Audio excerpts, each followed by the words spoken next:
Today we are talking about urine chemistry. That means this test is majorly based on ability to detect the concentration of certain substances that are harmful for one's life when they accumulate inside your body and they become harmful.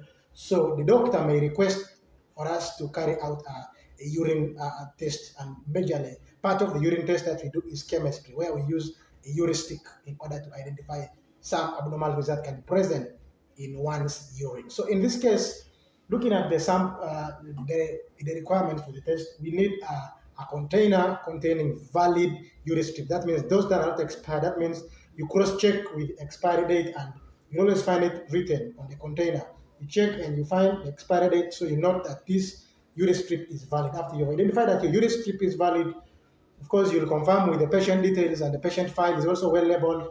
Then, of course, the patient will go and collect for you the sample, which can be in such a urine container, also well labeled with patient details. So those are the requirements that you require for this test. Then you're going to obtain one urine strip. So this one urine strip, of course, after you've opened, you need to close so that to avoid contamination and destruction of the other remaining strips by oxidation process. So this one urine strip contains different other color codes as you see, but those are pads. We call them pads. Those pads are locally impregnated with different reagents in them. So each of them stands for a particular test. So if you check through this, there are around 10 parameters that we check for using this urine strip. So you realize that each of them tests for a different chemical substance which is present in urine. So in so doing, you realize that the purpose of this test is a rapid diagnostic test, which majorly depends on ability of certain enzyme reactions to indicate the presence of certain substances in your used in order to diagnose different conditions which can relate to the kidney, relate to the liver, relate to glucose metabolic disorders, and also relate to other cancers or other related conditions. So allow me dive into giving you a highlight of what you're going to be looking at in this test, the 10 common parameters that are examined in this urine strip. So after you've obtained the urine strip and you dip it into urine, you're going to allow this urine strip to stay out after you've, of course, blotted excess urine for around 60 seconds. But of course, depends on the manufacturer's device. So you're now going to analyze these 10 parameters with critical understanding, whereby these results can be used in order to direct treatment for different patients. So start looking at the 10 parameters, looking at one being the leukocytes. What do you understand when the test procedure comes to show that these leukocytes are maybe trace, maybe they are small, maybe they are moderate, or they are large? So the major significance here is the moment the leukocytes you're checking for here are majorly the neutrophils. What the eosinophils, the basophils, and the neutrophils produce this enzyme leukocyte esterase. So this urine strip does not check for the presence of leukocytes, but it checks for the presence of an enzyme which leukocytes release when they are damaged. So when you get like a bacterial infection, of course, you know, the neutrophils will, of course, spearhead the reaction going into phagocytosis to destroy the microorganism. But in so doing, some of them will be destroyed. And as they get destroyed, they release that enzyme, leukocyte esterase. So in this urine strip, you realize that there is an incorporated enzyme here, actually a substrate here, that will react with that enzyme in order to give you a color coding which will be correspondent with this color coding that are here. It can be maybe like from somehow, I don't know whether this yellow, from yellow which is trace, then you go to small which is somehow purple, then it goes to purple and dark purple. So all those are changes that can be seen, depends on the concentration of the leukocyte esterase which have been produced by these white blood cells. So the number of white blood cells will produce a higher level of leukocyte esterase if they are more destroyed. So that means the level of leukocyte destruction is directly proportional to the level of leukocyte esterase that they will release, that this strip will test and give you by quantification. So you cannot understand that once a person's test has given you leukocytes trace small or large, it means that the white blood cells have been destroyed by major bacterial infection. So leukocytes majorly indicate bacterial infection that can be leading into a UTI in this patient. Then we go ahead and look at the second one, which is nitrites. So nitrites majorly, why do nitrites appear in urine? Nitrites are majorly when someone eats food in general, the body will excrete nitrates in urine. So once nitrates are being excreted in urine, you realize that there are some microorganisms that utilize nitrate to produce energy. And such microorganisms are in the Enterobacterial C class, which may include E. coli, which is Escherichia coli. Then you look at Klebsiella, then Proteus, and sometimes. So you realize that some of those organisms will break down and utilize nitrite. So actually nitrates. So when they break down nitrates into nitrites, in this chemical part, there is what they call arsenic acid being incorporated in this one in conjunction with the disodium salt. So those ones will react, leading into a variation of color on this urine strip. That means what is the significance of the test in this case? So once a positive test indicates for nitrite, that means this patient is having an infection of UTI, which is more related to Enterobacterial C microorganisms, which are gram-negative. So it's indicative of gram-negative Enterobacterial C microorganisms. Let me go ahead and look at urobilinogen. So let me combine urobilinogen and bilirubin. These are major indicators of liver infection. So if the liver has been damaged or there's liver disease in several occasions, it will lead into escape of bilirubin and urobilinogen. So, and absence of urobilinogen also indicates that maybe there is biliary blockage. So urobilinogen is not being excreted. So actually, bilirubin is not being excreted. Now there is no way it can be broken down to produce urobilinogen. So it can indicate blockage if it is a complete absentia. Then if it's in high levels, it can also indicate liver disease that you can maybe go ahead and do a liver function test and other things to direct you. Then I can go ahead and talk about the proteins. When you see proteins are majorly positive in a patient's sample, proteins are majorly indicative of kidney injury or kidney disease, which can be glomerulonephritis, pyelonephritis, and other kidney infections. Because proteins are larger molecules, they don't get excreted. In other words, they don't get filtered out from the glomerular filtrate. They should remain inside the glomerular, inside the glomerulus. They don't pass to the glomerular filtrate. But when you see proteins coming outside, that means the sheath, which is the glomerular, has been damaged. So if it has been damaged, it will now allow the leakage of these proteins into the urine. So presence of proteins in urine is more indicative of kidney injury and kidney infection, and maybe pyelonephritis and nephrotic syndrome. All those other conditions can majorly be significant in this case for the case of proteins.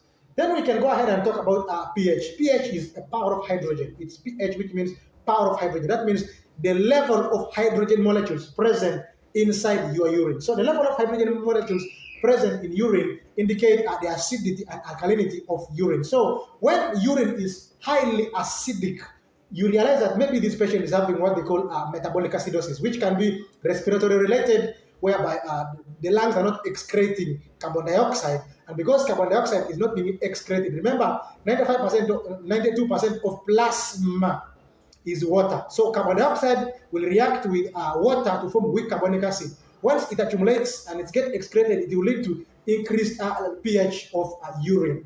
Then, of course, we also realize that in certain occasions, we also realize when someone has got DKA, which is diabetic ketoacidosis, in so doing, this patient also will have this acidic urine. Then, of course, we also realize that the patient can also have highly alkaline urine. That means the urine is having less concentration of hydrogen molecules in it. That means maybe this patient has taken plenty of water and more normal concentration of urine. So in other words, more hydrogen molecules are lost as they keep accumulating and they get excreted just like that. Or this patient is also having what they call diabetes insipidus. So in cases of diabetes insipidus, this patient will keep losing water. So somehow, of course, certain infections where some microorganisms will actually lead into alkalinity in the urine. Then we see in several occasions, let me talk about specific gravity. Specific gravity actually stands for the concentration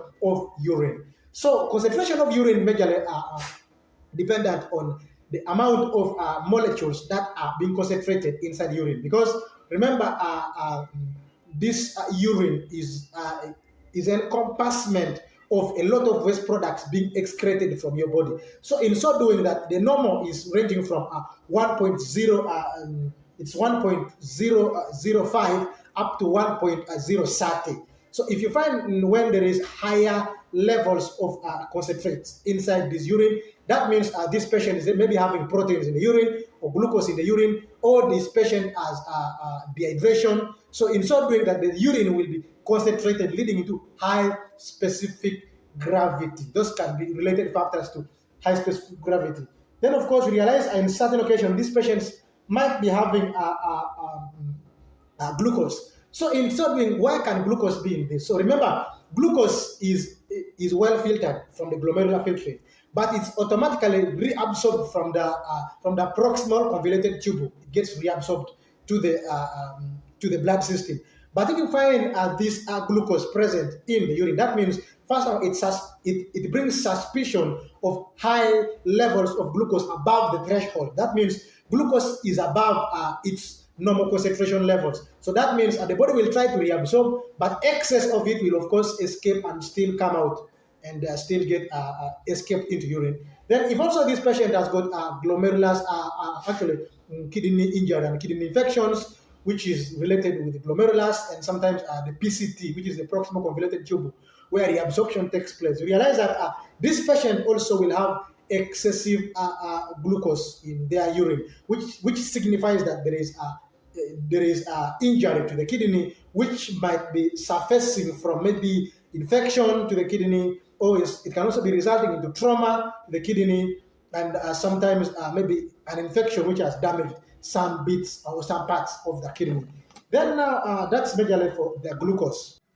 Then we talk about ketone bodies. So ketone bodies are majorly present in the patient's urine in several occasions when the patient is starved for long, in a way that now the body has utilized carbohydrates and proteins and starts breaking down lipids to produce energy. So in so doing, when lipids are broken down, they will be broken down into fatty acids and glycerol. So you realize that fatty acids will finally be broken down to produce ketone bodies. So these ketone bodies, when they accumulate, they lead into what they call ketoacidosis, whereby the patient will, of course, be urinating urine, which is characteristic of having that smell of glucose. Then at the same time, even the breath with characteristics of a sweet aroma. So in so doing, this patient will be now releasing what they call ketone bodies. So ketone bodies are very dangerous because they lead into what they call ketoacidosis. So they will form what they call ketoacidosis in the patient's body. So when a patient sample is tested and ketone bodies are found, it is majorly indicative that this patient has maybe starved for long, that the body has utilized all the carbohydrates and proteins.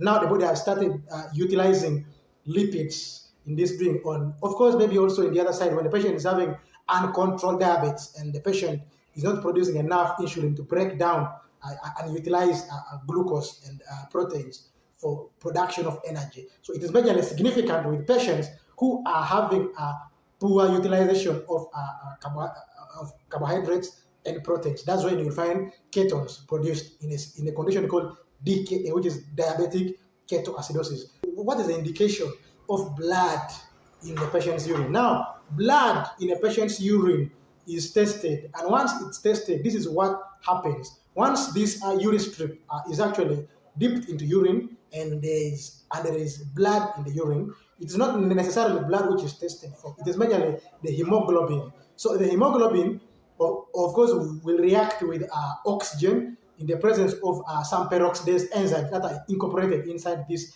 urine strips, leading into formation of varying color shades, which will indicate the concentration of hemoglobin inside this urine. So that it will now give you an indication that there is blood component in this urine. So for you to confirm, is it intact blood present, or it is just hemoglobinuria, which is presence of hemoglobin in this urine, you'll have to go ahead and do what they call urine microscopy, where you will check and see. If you find blood cells seen on microscopy, that means those are intact blood cells, which can be indicative of this patient. If she's a female within the reproductive age, we start suspect maybe it's contamination from menses. Then in certain occasions, patients also that have maybe like cancers, or also patients who have parasitic infections like cystosoma hematobium, which will damage that urethral lining, leading to appearance of blood in urine. Then also, if these patients are having what we call kidney stones. So kidney stones, as these stones are rolling out from the kidneys coming outside, they will be ravaging or damaging that inside lining where the urine is passing. leading, of course, into presence also of urine, of blood in urine. Then for the case of hemoglobinuria or myoglobinuria, which is presence of this myoglobin in the urine, it's majorly, this myoglobinuria is majorly significant with muscle damage, because myoglobin is majorly present in muscle. So if there is muscle injury or damage, there will be release of myoglobin in urine, leading into myoglobinuria. Then for hemoglobinuria, this is majorly due to breakdown of red blood cells, maybe by other hemolytic diseases, which can be like maybe severe malaria or other infections that lead to breakdown of several red blood cells, leading into presence of hemoglobin in urine. Then, of course, thank you for watching this video with us, and thank you for learning with the Global Health Science Study Series. I'll always be ready to bring out to you the best, always committed, and always at your service. Thank you, your one and only Andrew Charles Itorot, always at your service. Thank you so much.